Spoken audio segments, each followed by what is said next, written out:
Good afternoon, sir. Good afternoon.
कहाँ रह गए सबके सब लोग कहाँ रह गए?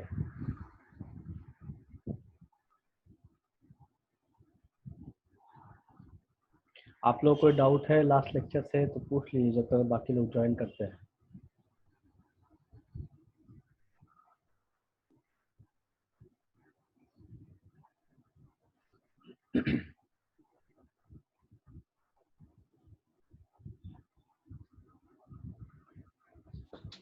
Yes, sir. अगर लास्ट लेक्चर से कोई डाउट है तो पूछ लीजिए जब तक बाकी लोग ज्वाइन करते हैं। Sir, नहीं है डाउट। कल्पना,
बिल्कुल कोई डाउट लास्ट लेक्चर से?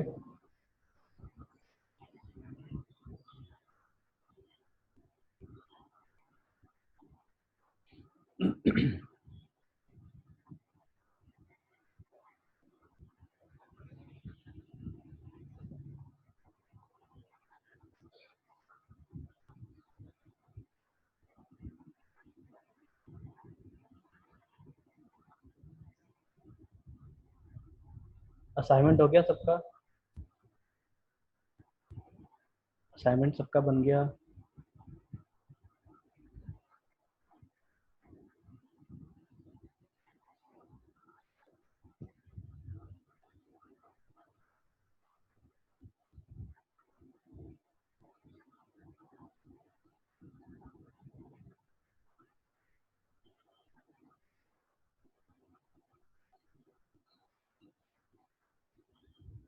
सारे क्वेश्चंस हो गए या किसी क्वेश्चन में डाउट है? लास्ट वाला फॉर्मूला,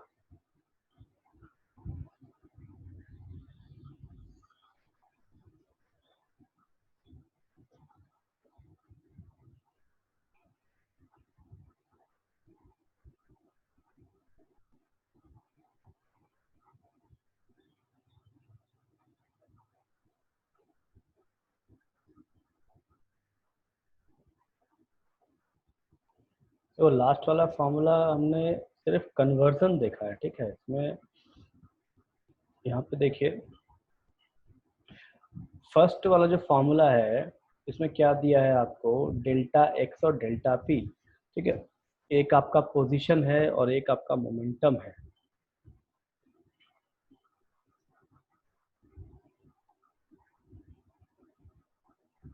स्क्रीन, अच्छा,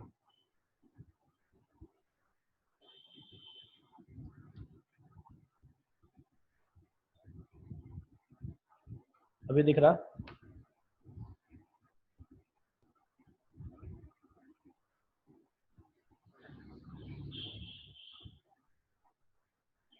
ठीक है, देखिए इस फॉर्मूला में जो हाइजनबर्ग ने फॉर्मूला दिया था वो बेसिकली आपका मोमेंटम और डिस्टेंस को लेकर दिया था, ठीक है।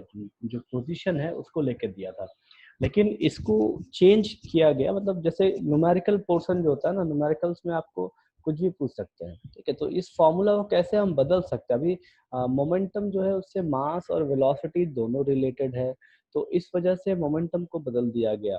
और बदलने के बाद इसको कन्वर्ट करते हैं एनर्जी और टाइम में, ठीक है। कई बार क्वेश्चंस आपको एनर्जी और टाइम के हिसाब से पूछता है, कई बार पोजीशन और मोमेंटम के हिसाब से पूछता है, तो ये सिर्फ कन्वर्जन फैक्टर है।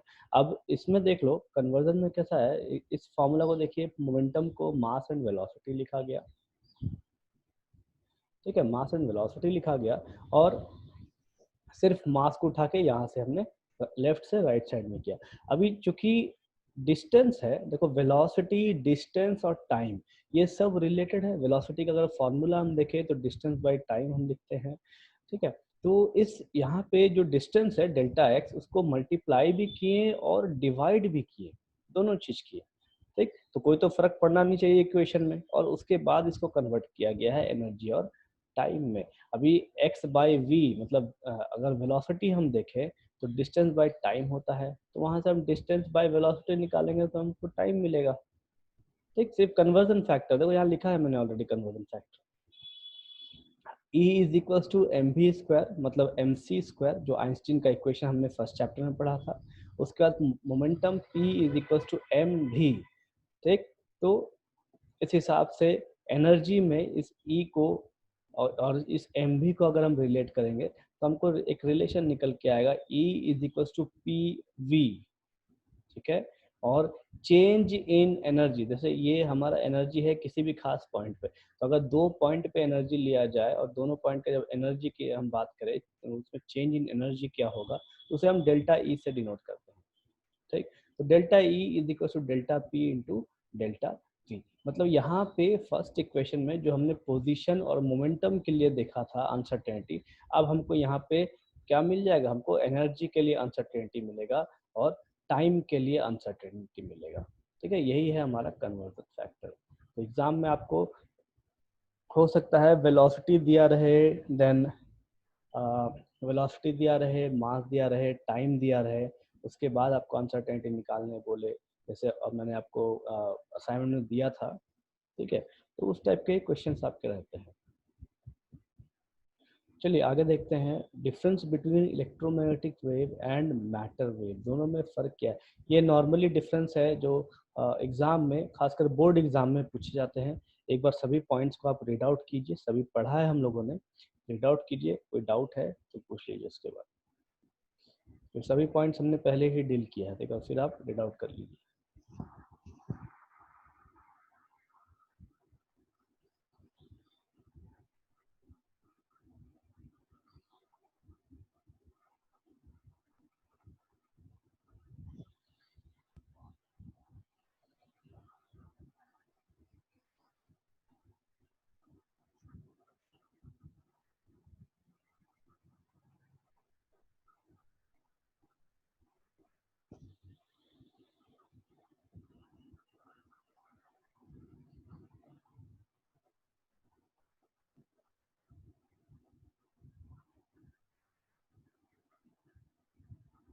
कोई पॉइंट ऐसा है जो आपको नहीं समझ में आया?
हाँ, एनर्जी आपका क्वांटाइज होता है, जो हमने पढ़ा है h/2 पाई। जो कल का जो लेक्चर था वही तो हमने देखा था, h/2 पाई का वैल्यू।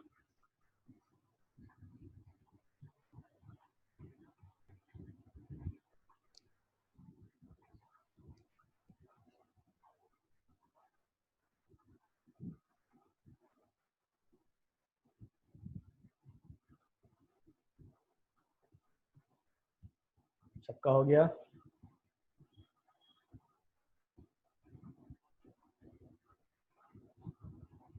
बाकी लोगों का हो गया पढ़ के?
आगे चले, नंदिनी?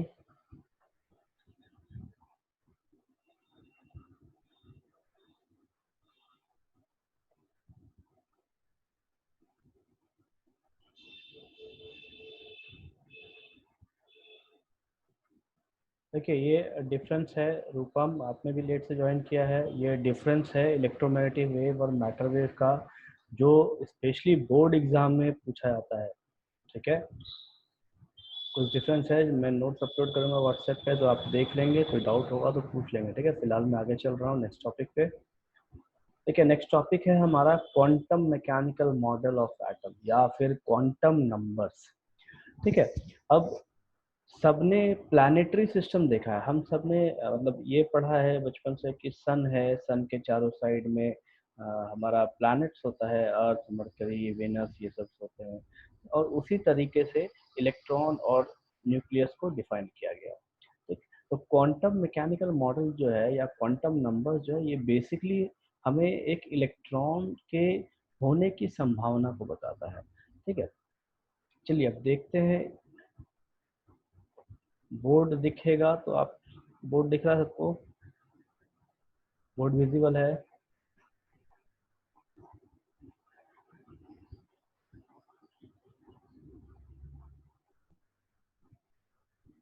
चलिए देखिए, हमारा जो प्लानिटरी सिस्टम है कैसा है, यहाँ पे बीच में हमारे पास सन है, ठीक, उसके बाद चारों साइड से हमारा क्या प्लैनेट्स होते हैं,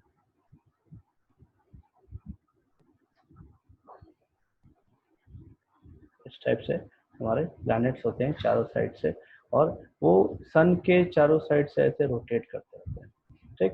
तो इलेक्ट्रॉन्स को भी इसी तरीके से समझाया गया था कि बीच में न्यूक्लियस है और उसके चारों साइड्स में इलेक्ट्रॉन रोटेट करते हैं। अभी क्वांटम नंबर जो है, क्वांटम नंबर बेसिकली एक इलेक्ट्रॉन के होने की संभावना को बताता है, या सिंपल भाषा में ये समझिए तो क्वांटम नंबर इलेक्ट्रॉन के एड्रेस को बताता है। एड्रेस कहने का मतलब है एक इलेक्ट्रॉन का पता बताता है हमें, ठीक। ठीक उसी प्रकार जिस तरीके से हम लोगों का पता होता है, ठीक है, हमारा नाम है, देन एड्रेस पे पते पे गली नंबर आएगा, उसके बाद लैंडमार्क आता है, इस टाइप से। तो क्वांटम नंबर्स जो है ना, वो भी इलेक्ट्रॉन के एड्रेस को ही समझाता है कि इलेक्ट्रॉन किस घर में है, उस घर में किस कमरे में है, ठीक, किस कमरे में है मतलब वो कैसा है, वहाँ पे उसका ओरिएंटेशन कैसा है, किस तरीके से वो ट्रैवल कर रहा है, वो सब चीज बताता है।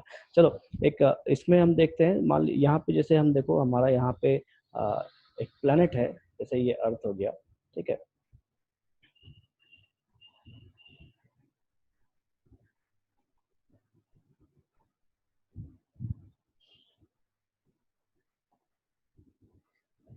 ये हमारा अर्थ है। अब करता क्या है, यहाँ से इधर से और इधर रोटेट करता है, ठीक। ये तो एक रोटेशन हो गया। दूसरा रोटेशन क्या है कि अर्थ अपने ही क्या बोलते हैं, सरकमफ्रेंस पे भी रोटेट करता है। जैसे इसको हम कहते हैं ये इस टाइप से अपने धुरी पे रोटेट करता रहता है, हमने ये भी पढ़ा है आज तक कि एक तो रोटेशन इसका हो गया जो सन के अराउंड करता है, चारों साइड से सन के चारों साइड घूमता है, और एक ये अपनी एक्सिस पे घूमता है, ठीक, ये भी हमने पढ़ा है। तो दो टाइप के रोटेशंस हैं अर्थ के, एक तो ये, दूसरा ये। उसके बाद अब देखिए अर्थ का जो पोजीशन है वो हमारे पास थर्ड ऑर्बिट आप कह सकते हो कि सन से तीसरे वाले ये पे हमको अर्थ देखने को मिलता है, ठीक। तो ये जो पोजीशन है ये बेसिकली क्या बता रहा है कि प्लानिटरी सिस्टम में अर्थ कहाँ पे है, या बाकी प्लैनेट्स कहाँ पे है। एक प्लैनेट आपको यहाँ दिखेगा, एक यहाँ दिखेगा, ठीक है, उसी तरीके से एक आपको यहाँ दिखेगा, और सब डिफरेंट डिफरेंट जगह पे दिखेंगे, ठीक।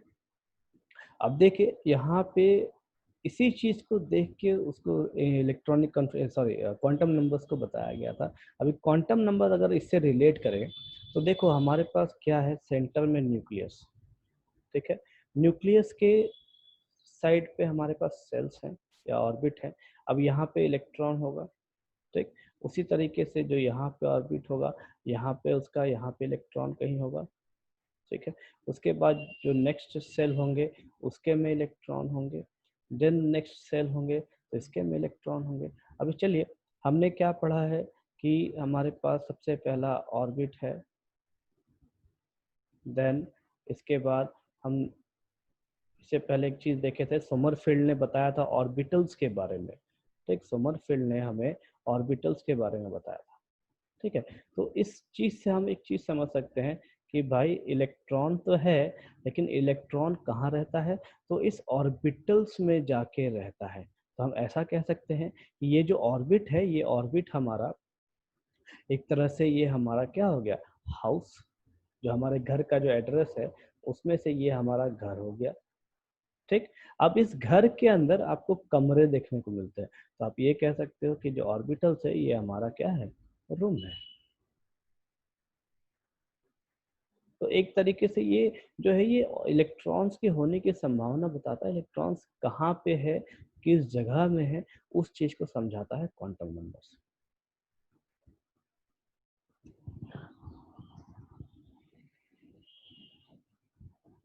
चलिए इसमें देखते हैं,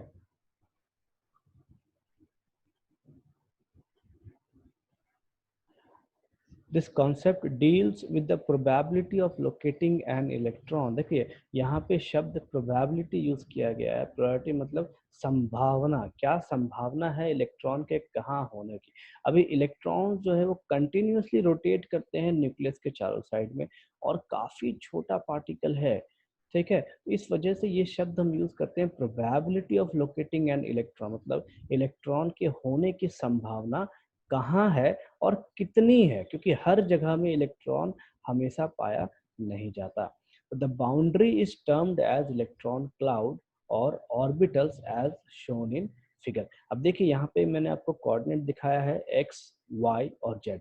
आपको डॉटेड जो ये डॉट्स दिख रहे हैं, जिस जगह पे, जहाँ पे ये एकदम डेंस एरिया है, ये जो ब्लू एरिया है पूरा का पूरा, यहाँ पे इलेक्ट्रॉन होने की संभावना सबसे ज्यादा होती है, और जैसे जैसे हम दूर जाने लगते हैं वहां पे इलेक्ट्रॉन्स होने की संभावना घटने लग जाती है, ठीक है। अब आप क्या कर सकते हैं कि इसी, ये जो डॉट आपको बाहर में दिख रहा है एकदम लास्ट में, जहाँ पे मैं अपना माउस चला रहा हूँ, देखिए अगर इस डॉट को मिलाते हुए एक सर्कल बनाया जाए, यहाँ से एक सर्कल अगर बनाया जाए, तो इस सर्कल को हम कहते हैं ऑर्बिट्स या ऑर्बिटल्स, ठीक है। और उसको हम इलेक्ट्रॉन क्लाउड भी कहते हैं। देखिए ध्यान दीजिए, मैं एक टर्म का यूज कर रहा हूँ, इलेक्ट्रॉन क्लाउड। ये इलेक्ट्रॉन क्लाउड हमें काफी काम आएगा, ठीक है। इस चैप्टर में भी, इस चैप्टर में तो कम आएगा, लेकिन इससे जो नेक्स्ट 2 चैप्टर्स हैं उसमें काफी ज्यादा काम आते हैं। तो अगर इस डॉटेड, इस डॉट्स से बाहर वाले जो डॉट्स हैं इसको मिला के एक सर्कल बनाया जाए, तो ये हमें इलेक्ट्रॉन क्लाउड का फॉर्मेशन शो करते हैं। और ये जो डायग्राम है, ये डायग्राम हमको बताता है कि किसी भी एटम में इलेक्ट्रॉन्स के होने की संभावना किसी जगह पे कितनी है। यहाँ पे देखिए बॉक्स में, the boundary represents the maximum possibility of finding an electron that is approximately 90%। यहाँ पे भी जो अप्रोक्सीमेट वैल्यू दिया जाता है वो 90% ही दिया जाता है, क्योंकि अनसर्टेनिटी है अभी भी इस चीज में कि भाई इलेक्ट्रॉन किस जगह पे कब पाया जाए। The boundary is termed as orbital. जो यहाँ से सर्कल बनेगा चारों साइड से बनाते हुए, उसको हम ऑर्बिटल कहेंगे। Orbits are circular in nature, but orbitals may or may not be circular in nature. जैसे ऑर्बिट्स को बोर ने समझाया था, ऑर्बिटल्स को सोमरफील्ड ने समझाया था, ठीक है। तो इस जगह पे देखिए हमने, यहाँ पे देखिए इस ड्राइंग में जो हमारा ये सर्कल पाथ है, ये ऑर्बिट का ऑर्बिटल से एक होगा, ये दूसरा जो इलिप्टिकल पाथ है ये हमारा ऑर्बिटल होगा। लेकिन जब हम दोनों को मिला दें एक साथ, तो हम इन दोनों को मिला के कहेंगे कि ये क्या ऑर्बिट्स हैं। ध्यान दीजिए, जब 2s 2p की बात करें अलग अलग तो ये ऑर्बिटल्स होंगे, लेकिन जब दोनों को हम कंप्लीट मिला दें तो ये ऑर्बिट्स कहलाते हैं।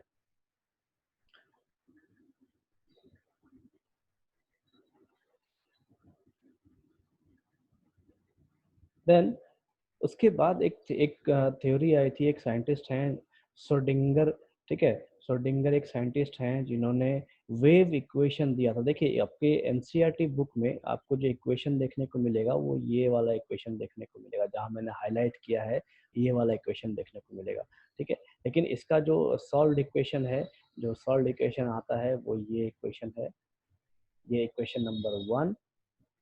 इस इक्वेशन को सॉल्व करने के बाद, इसका सॉल्यूशन आपको नहीं पढ़ना है, सॉल्यूशन इसका ग्रेजुएशन के लिए होता है, ग्रेजुएशन वाले स्टूडेंट्स के लिए।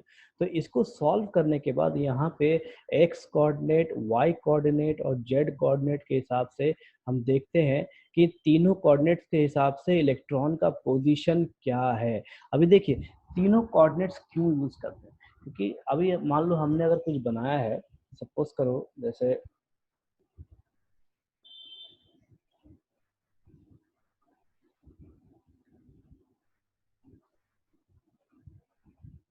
जैसे अगर हम कुछ ड्राइंग करते हैं तो हम क्या देते हैं, यहाँ पे x है हमारा और यहाँ पे हमारे पास y है। हम जो भी चीज बनाएंगे वो 2D के रेफरेंस में बनाएंगे। मान लीजिए यहाँ पे अगर आपने कुछ बॉल रखा है, इस बॉल को हम कैसे रिप्रेजेंट करेंगे, x और y में इसका 2 कोऑर्डिनेट देंगे, एक तो डिस्टेंस यहाँ से और एक डिस्टेंस यहाँ से, ठीक है। लेकिन जो इलेक्ट्रॉन है, इलेक्ट्रॉन क्या है, वो 3D ड्राइंग हमको दिखाता है। मान लीजिए मॉलिक्यूल्स आपके हवा में है, तो वो हवा में जब वो आपको कोऑर्डिनेट्स देंगे, वो कोऑर्डिनेट्स आपको क्या, ये z एक्सिस भी कंप्राइज करके देगा, ठीक है। तो इन तीनों का वो इक्वेशन है, मतलब इलेक्ट्रॉन के पोजीशन को वो बताता है कि तीनों कोऑर्डिनेट्स के हिसाब से इलेक्ट्रॉन कहाँ पे होगा।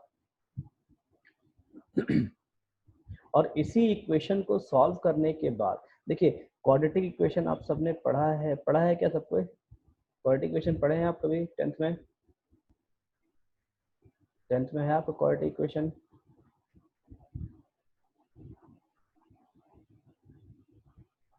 ठीक है। देखिए, तो क्वाड्रेटिक इक्वेशन में आप सबने देखा होगा कि आपको दो वैल्यूज मिलते हैं, प्लस और माइनस का। ठीक है, तो यहाँ पे वो प्लस और माइनस जो है, यहाँ पे भी सेम कंडीशन आता है। अगर इस इक्वेशन को हम सॉल्व करते हैं तो साई की जो वैल्यू है, ये जो सिंबल है इसको साई पढ़ते हैं, साई की जो वैल्यू है यहाँ पे हमको दो वैल्यूज मिलेंगी, एक होगा पॉजिटिव और एक होगा नेगेटिव। क्योंकि इलेक्ट्रॉन्स है, इलेक्ट्रॉन्स नेगेटिव में नहीं हो सकते, इस वजह से हम क्या करते हैं, साई के वैल्यू को साई स्क्वायर में लेते हैं, ताकि जो नेगेटिव वैल्यूज है वो पॉजिटिव में कन्वर्ट हो जाए, मतलब इलेक्ट्रॉन के होने की संभावना बढ़ जाए।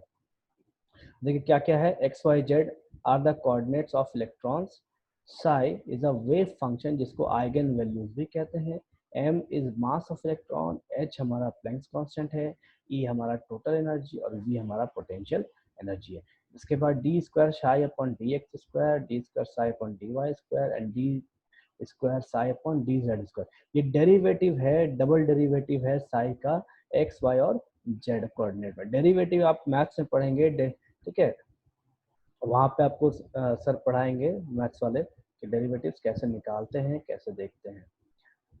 The equation 1 is also written as h power cap, h के पावर में नहीं, h के ऊपर cap psi is equals to e psi, where h cap is called Hamiltonian operator। Hamiltonian जो है ये भी साइंटिस्ट का नाम है, और इन्होंने इस इक्वेशन में, इस अबव इक्वेशन में कुछ मॉडिफिकेशन किया था, इस वजह से इनके नाम से ये इक्वेशन जारी किया जाता है। Where psi can be either positive or negative, but the negative value is not considered, क्योंकि इलेक्ट्रॉन्स नेगेटिव में नहीं लिए जाते, इसलिए हम नेगेटिव वैल्यू को नहीं लेते हैं। हाँ, नेगेटिव वैल्यू को हम कन्वर्ट करते हैं पॉजिटिव में। कैसे? तो जो साई की वैल्यू है, साई को हम स्क्वायर करके, साई का स्क्वायर अगर हम करेंगे तो जो भी पॉजिटिव वैल्यू होगा वो भी पॉजिटिव में आएगा, जो नेगेटिव वैल्यू होगा वो भी पॉजिटिव में चला आएगा। On solving Schrodinger wave equation, we get a set of numbers known as quantum numbers। अभी देखिए, इस पूरे इक्वेशन में, इस पूरे यहाँ पे जो भी मैंने आपको बताया पूरा इक्वेशन में, आपके 11th-12th में इसका कोई काम नहीं है, लेकिन इससे रिलेटेड काम है। रिलेटेड काम क्या है? क्वांटम नंबर, जो काफी इंपॉर्टेंट है। Quantum numbers are defined as the address to an electron, just like human beings. जैसा हम लोगों का एड्रेस होता है उसी तरीके से इलेक्ट्रॉन का एक एड्रेस होता है। उसमें सबसे पहला क्वांटम नंबर है हमारा प्रिंसिपल क्वांटम नंबर, जिसको n से डिनोट करते हैं। n हमारा किसने दिया था? नील्स बोर ने दिया था। नील्स बोर ने n के बारे में समझाया था, प्रिंसिपल क्वांटम नंबर के बारे में समझाया था, जिसको हम KLMN से डिनोट करते हैं। उसी चीज को इन्होंने बताया था एज 1 2 3 4 5 ऐसे। देन सिग्निफिकेंस क्या है इसका, इसका इंपॉर्टेंस क्या है? It determines the size and energy of the orbital. ठीक है, अब साइज एंड एनर्जी कहने का क्या मतलब है?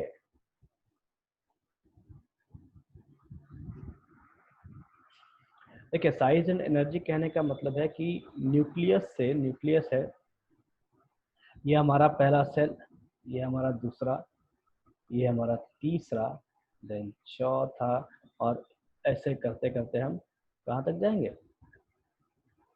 इन्फिनाइट तक। ठीक, तो इस जगह से न्यूक्लियस से आप देखो, यहाँ पे कुछ ना कुछ डिस्टेंस होगा, कोई ना कोई रेडियस होगा। उसके बाद यहाँ से यहाँ भी कोई ना कोई रेडियस होगा। इसको हम नेम कर दे, मान लो R2 एंड R1 R3, और ऐसे ही आगे बढ़ता चला जाएगा। तो यहाँ पे मान लीजिए, यहाँ आपके पास एक कोई इलेक्ट्रॉन है, फिर यहाँ कोई इलेक्ट्रॉन है, तो उसके बाद यहाँ कोई इलेक्ट्रॉन। अब चूंकि दोनों ऑपोजिटली चार्ज हैं, ये पॉजिटिव चार्ज और ये नेगेटिव चार्ज, ठीक है, तो दोनों के बीच में फोर्स ऑफ अट्रैक्शन होना चाहिए, इसके बीच में भी होना चाहिए, इस सेकंड वाले के बीच में भी फोर्स ऑफ अट्रैक्शन लगना चाहिए, उसके बाद इस थर्ड वाले के बीच में फोर्स ऑफ अट्रैक्शन लगना चाहिए। क्योंकि जो नजदीक होगा उसके उसके बीच में फोर्स ऑफ अट्रैक्शन कम लगेगा, जो दूर होगा उसके बीच में फोर्स ऑफ अट्रैक्शन ज़्यादा लगेगा। तो ये फोर्स ऑफ अट्रैक्शन ज़्यादा लगने की वजह से क्या होता है कि यहाँ पे जो एनर्जी सब्स्टिट्यूशन है, एनर्जी जो सब्स्टिट्यूट है वो एनर्जी बढ़ जाता है। ठीक है, तो ये जो थर्ड सेल में जो एनर्जी होगा वो एनर्जी ज़्यादा होगा किससे, तो सेकंड वाले सेल से। उसके बाद ये एनर्जी ज़्यादा होगा किससे, तो फर्स्ट वाले सेल से। ठीक है, इसीलिए कहा जाता है कि जैसे जैसे नंबर ऑफ सेल्स बढ़ेंगे, मतलब जैसे जैसे एन का वैल्यू इंक्रीज करेगा, तो उससे क्या होगा कि हमारा आर का वैल्यू भी इंक्रीज करेगा, और उससे क्या होगा कि हमारा ई का वैल्यू भी इंक्रीज करेगा।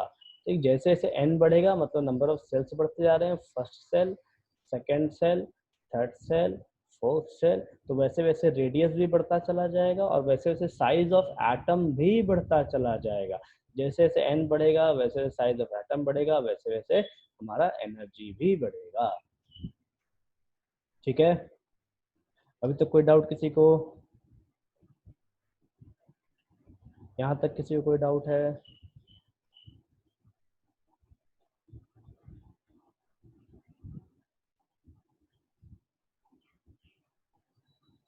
चलिए वापस से हम क्वांटम नंबर्स में आते हैं। देखिए क्या क्या पॉइंट्स डाला है मैंने।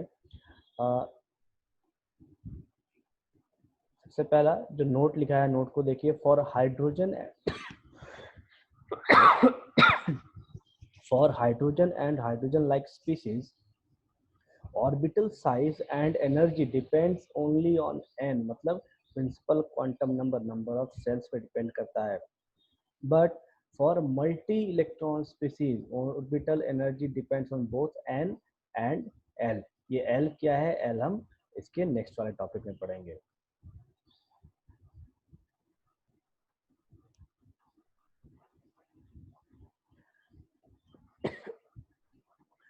देखिए जो चीज दूर है न्यूक्लियस के साथ, ठीक है, जैसे आप इसको ऐसे समझ सकते हैं कि अगर न्यूक्लियस से दूर है तो उसके उस ऑर्बिटल से निकलने की संभावना बहुत ज्यादा है। ठीक है, अभी हम सब ने एक चीज देखा था न्यूज में कि भाई जो हमारा प्लूटो है वो हमारे क्या बोलते हैं ऑर्बिट से वो निकल के चला गया, मतलब फोर्स ऑफ अट्रैक्शन खत्म हो गया होगा सन के साथ उसका। ठीक है, तो जो दूर होता है न्यूक्लियस चाहता है उसको और ताकत से पकड़ के रख सके ताकि वो उस ऑर्बिट में ऐसे चिपका रहे। ठीक, तो फोर्स ऑफ अट्रैक्शन वो बढ़ा देता है उसके लिए। ठीक है, और उस वजह से एनर्जी भी बढ़ जाता है। देन सेकंड पॉइंट बी है हमारा, it is also used to calculate the number of orbitals given by n square, कि एक सेल में कितने ऑर्बिटल्स होंगे उसके लिए भी कैलकुलेट किया जाता है। Then thus the maximum number of electrons in a shell, that is energy level as designated with letters KLM। ठीक है, KLM में कितने इलेक्ट्रॉन्स होंगे उसके लिए एक फॉर्मूला दिया गया है 2n²। अभी आप देखो इस फॉर्मूला से आप किसी के लिए भी नंबर ऑफ इलेक्ट्रॉन्स निकाल सकते हैं। आप सब जैसे हमारा के है, के में हम कितना पढ़ते थे, के में हम 2 ही इलेक्ट्रॉन जानते थे, तो यहाँ पे आप पुट करो n की वैल्यू 1, तो आपको टोटल यहाँ पे 2 इलेक्ट्रॉन्स मिलेंगे। उसके बाद एल में हम कितना पढ़ते थे, 8, तो अब यहाँ पे आप n का वैल्यू 2 पुट कीजिए, क्योंकि एल सेल जो है ये सेकेंड सेल के लिए आता है, तो यहाँ n का वैल्यू आप 2 अगर पुट करेंगे तब तो यहाँ पे क्या मिल जाएगा, नंबर ऑफ इलेक्ट्रॉन्स 8। ये जो फॉर्मूला है ये काफ़ी इंपॉर्टेंट फॉर्मूला है, एग्जाम में डायरेक्ट क्वेश्चंस आते हैं कि अगर इलेक्ट्रॉन 6th सेल में है तो टोटल नंबर ऑफ इलेक्ट्रॉन्स कितना होगा। अनुपम बोलिए, एक मिनट।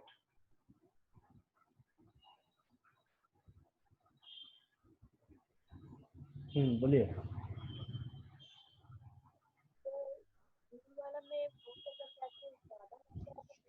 हेलो,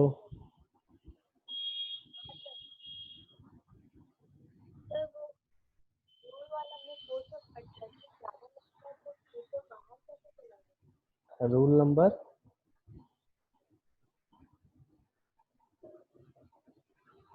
सर अगर दूर जो ऑब्जेक्ट है उसमें फोर्स ऑफ अट्रैक्शन ज्यादा लगता है, तो प्लूटो बाहर क्या। देखिए देखिए प्लूटो बाहर इसलिए चला गया क्योंकि फोर्स ऑफ अट्रैक्शन कम हो गया सन के साथ, ठीक है। नॉर्मली जो इलेक्ट्रॉन्स हम पढ़ रहे हैं उसमें फोर्स ऑफ अट्रैक्शन ज़्यादा लगता है, लेकिन जब कम हो जाएगा तो इलेक्ट्रॉन्स इससे ही बाहर चला जाएगा, ठीक है। किसी को पकड़ने के, किसी को बांधे रखने के लिए आप उतना फोर्स लगाएंगे जितना में कि इलेक्ट्रॉन्स वहां पे पड़ा रहे, ठीक। आपको भी अगर कोई सामान मान लीजिए उठाना है तो आप उतना फोर्स लगाते हो जितना में वो सामान किसी हाइट पे लिफ्ट होके रखे, ठीक है। अगर आप ज्यादा फोर्स लगाएंगे तो सामान एकदम ऊपर चला आएगा, या कम फोर्स लगाएंगे तो आपका वो जो सामान है वो नीचे की तरफ जाएगा, ठीक है। सेम रीजन इनके साथ भी है कि अगर फोर्स ऑफ अट्रैक्शन बहुत ज्यादा बढ़ गया तो होगा क्या कि जो बाहर वाले इलेक्ट्रॉन है उसको न्यूक्लियस अंदर खींचना चालू कर देगा, और न्यूक्लियस के एकदम अंदर चला आएगा हमारा इलेक्ट्रॉन, जिसकी वजह से हमारा एटम भी डिस्ट्रॉय हो सकता है। और अगर फोर्स ऑफ अट्रैक्शन एकदम कम हो गया तो उस वजह से क्या होगा कि हमारा इलेक्ट्रॉन जो है वो ऑर्बिट को छोड़ के बाहर की ओर निकल जाएगा, जैसा प्लूटो ने किया था, ठीक है। तो हम जब सभी ऑर्बिटल्स को कंपेयर करेंगे, जब हम सभी ऑर्बिट्स को कंपेयर करेंगे, जैसे पहला ऑर्बिट है, फर्स्ट ऑर्बिट है, सेकंड ऑर्बिट है, थर्ड ऑर्बिट है, फोर्थ ऑर्बिट है, तो इनके कंपैरिजन में हम बोलते हैं कि फोर्स ऑफ अट्रैक्शन जो लास्ट ऑर्बिट में होगा वो ज्यादा होगा। हम जब कंपेयर करते हैं तब, ऐसा हम ये नहीं बोलते कि सिर्फ उसमें ज्यादा होगा, ठीक है। हम पर्टिकुलर किसी ऑर्बिट्स के लिए नहीं बोलते, लेकिन हम ये बोलते हैं कि अगर 4 ऑर्बिट्स को हम कंपेयर कर रहे हैं तो चारों ऑर्बिट्स अगर लाइन बाय लाइन है 1 2 3 4, तो जो फोर्स ऑफ अट्रैक्शन होगा वो आपके फोर्थ सेल के साथ ज्यादा होगा। वो इसलिए क्योंकि न्यूक्लियस चाहता है कि अपने अपना वजूद बना के रखे, एटम अपना वजूद बना के रखे, एटम अपना आपका एटम डिस्ट्रॉय ना हो जाए। तो अगर मान लीजिए फोर्स ऑफ अट्रैक्शन पहले के साथ बहुत ज्यादा हो गया तो क्या होगा कि जो पहला फर्स्ट सेल में जो इलेक्ट्रॉन है वो जाके आपके न्यूक्लियस से टकरा सकता है। देन अगर फोर्स ऑफ अट्रैक्शन कम हो गया आपके लास्ट वाले सेल के साथ तो क्या होगा कि वही वही इलेक्ट्रॉन अपने ही वेलोसिटी की वजह से उस ऑर्बिट से बाहर निकल जाएगा, जिसकी वजह से आपका एटम डिस्ट्रॉय हो जाएगा, ठीक है। तो चूंकि हम जानते हैं कि एटम जो है वो अनडिस्ट्रक्टिबल है, जिसको हम डिस्ट्रॉय नहीं कर सकते, तो उस चीज को समझाने के लिए बताया जाता है कि जब हम कंपेयर करते हैं एनर्जीज को, या जब हम कंपेयर करते हैं एनर्जी डिफरेंट ऑर्बिटल्स के एनर्जी को, तो हम बताते हैं कि जो लास्ट वाले ऑर्बिट्स हैं वहां पे जो इलेक्ट्रॉन्स होगा उसका जो फोर्स अट्रैक्शन होगा वो पहले वाले से थोड़ा ज्यादा होगा, तभी तो वो पकड़ के रखेगा उसको, नहीं तो नहीं पकड़ सकता, ठीक है। इस चीज को हम समझेंगे कुछ जैसे जो चीज अभी यहाँ मैंने बताया है, सेम चीज मैं आपको बताऊंगा इलेक्ट्रॉन क्लाउड के मदद से, वो भी थर्ड चैप्टर में। वहाँ पे हमें एक इलेक्ट्रॉन क्लाउड पढ़ना है कि जैसे आपने देखा है कि साइज छोटा हो जाता है एटम्स का जब हम लेफ्ट से राइट की ओर जाते हैं पीरियोडिक टेबल में, वही अगर हम पीरियोडिक टेबल में ऊपर से नीचे की ओर आते हैं ग्रुप में तो हमारा साइज बढ़ जाता है। वहां पर हम इलेक्ट्रॉन क्लाउड पढ़ेंगे, इलेक्ट्रॉन क्लाउड देखेंगे, ठीक है। उस चीज में हम ये चीज देखेंगे वापस, ठीक है।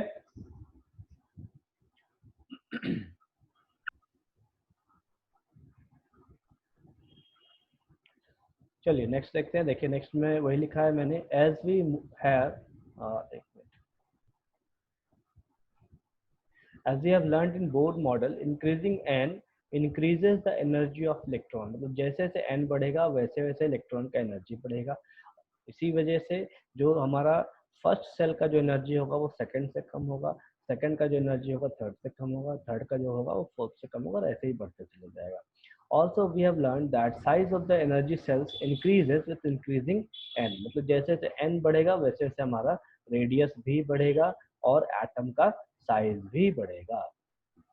ये हमारा जो है ये हमारा प्रिंसिपल क्वांटम नंबर है, और बेसिकली ये जो है ये आपके सेल को बताता है, एन को बताता है, ठीक है।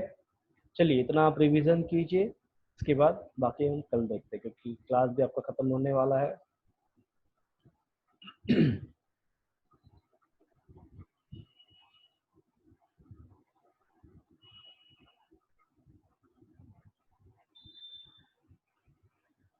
कोई डाउट है यहाँ तक बाकी लोगों को? बाकी लोगों को डाउट है यहाँ तक? प्रिंसिपल क्वांटम नंबर में किसी को डाउट है? देखिए ये जो पॉइंट्स है ना ये काफी ऑब्जेक्टिव में कई बार पूछा जाता है, ये छोटे छोटे पॉइंट्स हैं लेकिन काफी इंपॉर्टेंट हैं, ठीक है। तो आप जब पढ़ेंगे तो इसको ध्यान से पढ़िए और ध्यान रखिए एनर्जी कैसे बढ़ता है, रेडियस कैसे बढ़ता है, एन अगर बढ़ रहा हो तो रेडियस बढ़ेगा कि एनर्जी बढ़ेगा, क्या घटेगा, ये बहुत मायने रखता है और बहुत छोटे छोटे और इम्पोर्टेंट क्वेश्चंस आते हैं इसके ऊपर।